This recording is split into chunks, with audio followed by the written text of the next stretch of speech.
through windows, because there is laser technology that's out there now that will penetrate 3 panes of glass, come into a room, bounce off of an object, turning that object into a microphone and going back out modulated.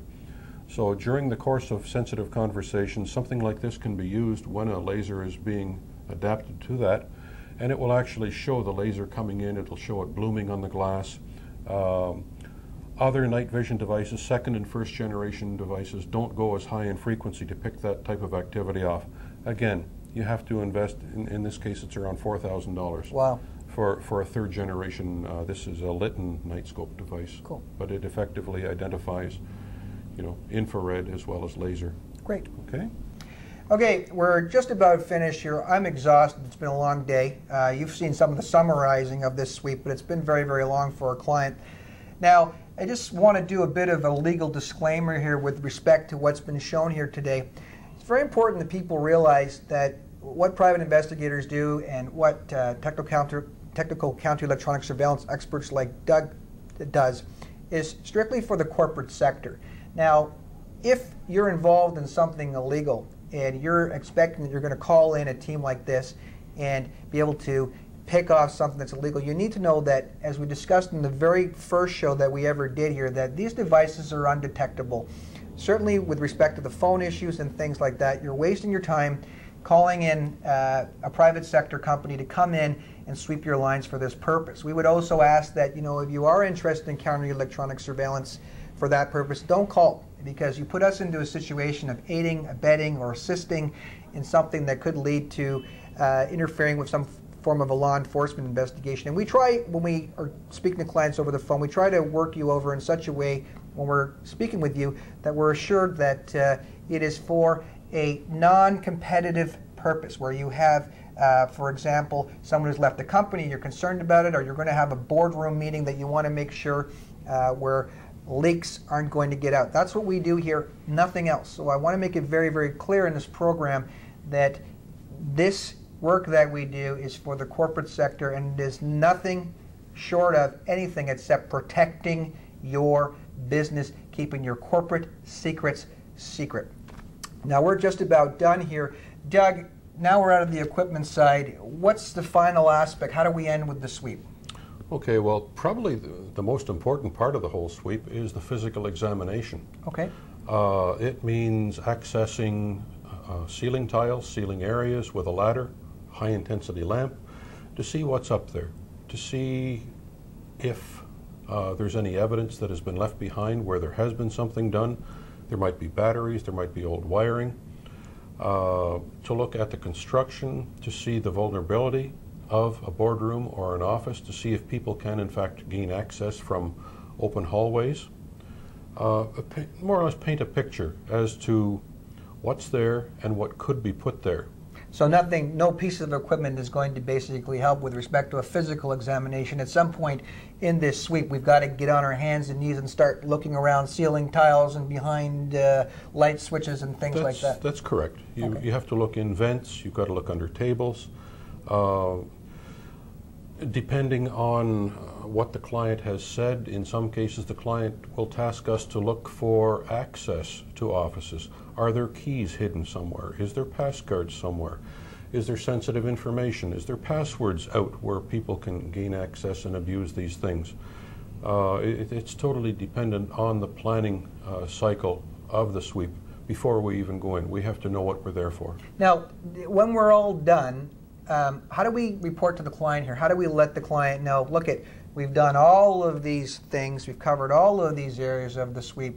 Like, what happens now? How do you generate this information to a client? Like, I mean, clearly they must, I mean, if we're running into a situation where the client doesn't want the employees to know that the offices are being swept, there must be some issues as far as sending a fax down saying, you know, your offices were swept on such and such a date. How do you deal with this kind of an issue? Okay. Again, this is predetermined before we even go on site with a client. Some clients want the reports and the invoices sent to their residences. Oh, good point. Sometimes we meet with the client and hand deliver the information. More often than not, the client is on site with us during the sweep. We verbally debrief him so he knows what has taken place, and then we mail the information to him to a trusted address, whether it be his work, whatever he's comfortable with, possibly even email. Okay. As far as the invoice is concerned, if he doesn't want to raise any red flags with his financial department, he may request that something as simple as services rendered be put on the invoice. Okay. So the financial people don't know that this has taken place. Okay. If it's not an issue, then he may have security services, electronic sweep put on the invoice. It's totally the client's call. Okay. Now, Doug, we had a lady come in by the name of Ursula, and she identified some of the products that were out there. Now, I've asked you to bring in some of the devices that are available out there just for the purposes of showing clients how readily available this device, this equipment is. Now, when we had Ursula from SpyTech in one of our programs, she indicated that it is illegal for these devices to be sold or possessed. What's the law with respect to wireless devices, like as far as people using or buying them or acquiring them? How does it work? Oh, that's an excellent question, Kevin. I would tend to think that it depends on what your intent is with the devices. Okay. Same as a baseball bat. If you buy a baseball bat to play baseball with, fine. If you use it to kill somebody with, different matter. It's been used for an illegal purpose. That's then. correct, yes. Okay. Now, from an electronic standpoint, I made some interesting purchases of devices which can become electronic devices. They're sold in packages as parts. For instance, here's a kit here, which is a telephone transmitting device. Comes complete with alligator clips to put it on the phone line. The way it sits right now, it's an innocent package of parts. So it's perfectly lawful, you think, then to be able to acquire this device if it's being if you're making it yourself? Is that what you're saying? No, as long as everything remains in a kit form and it cannot be used illegally, okay, then I would say it's legal to possess. Okay. Okay. Here's another package of devices. This is a voice-activated room transmitting device where it stays dormant until such time as there's talking in the room, and then it turns itself on and it's transmitting room conversation.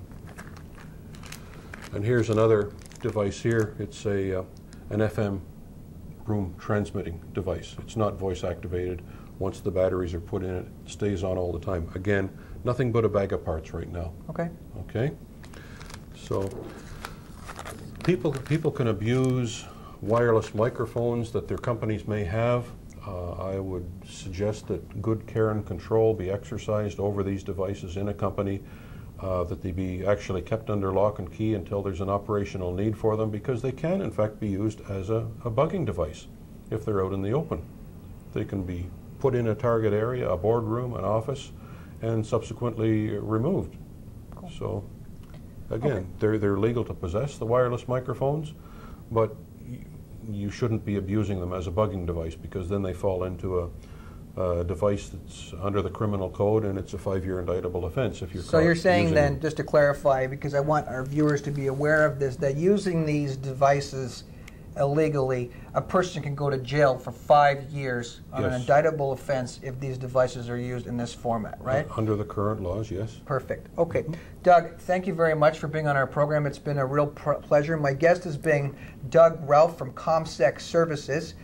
You can find him on the internet, and you can ask Doug any questions. I'm sure if you have any technical questions, you can find him on the internet. He'll be happy to email you.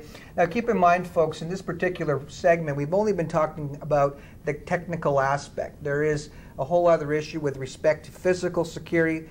We are going to be getting into talking about problems with employees, information being leaked out by employees, and how to resolve it. This is one particular segment that we're covering, and a whole bunch of segments with respect to corporate information leaks. So if you've missed any of the previous shows, you've really been missing something special. So stay tuned, stay with me, because we've got a lot more areas that we're going to cover with respect to corporate information and corporate information leaks. My name's Kevin Bousquet. Thank you for joining us, and you've been watching Undercover.